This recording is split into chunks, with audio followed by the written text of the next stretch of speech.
আজ আমি আপনাদের একটা গল্প বলে শোনাচ্ছি। গল্পটা শেষ পর্যন্ত মন দিয়ে শুনবেন।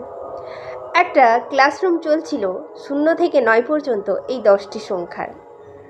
হঠাৎ করে 9 সজোরে গিয়ে 8কে একটা জোরে থাপ্পড় মারল। তখন 8 9কে জিজ্ঞাসা করলো, আমায় মারলে কেন? তখন 9 তার প্রতি উত্তরে বলল, আমি তোমার থেকে বড়, তোমাকে শাসন করার ক্ষমতা আমার রয়েছে। তখন 8 কী করলো, রেগে মেগে গিয়ে 7কে একটা থাপ্পড় লাগিয়ে দিল। একইভাবে 7 গিয়ে 6কে, এইভাবে 2 1কে গিয়েও মারল।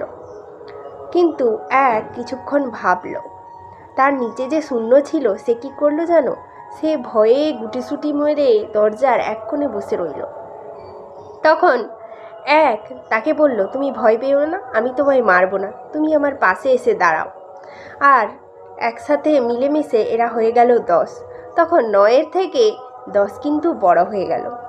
গল্পটা এখানে আমাদের থেকে যারা ছোট, অনেক সময় আমরা তাদেরকে শাসনের অধিকার আছে বলে মনে করি এবং নিজেদেরকে বড় বলে প্রমাণ করার চেষ্টা করি।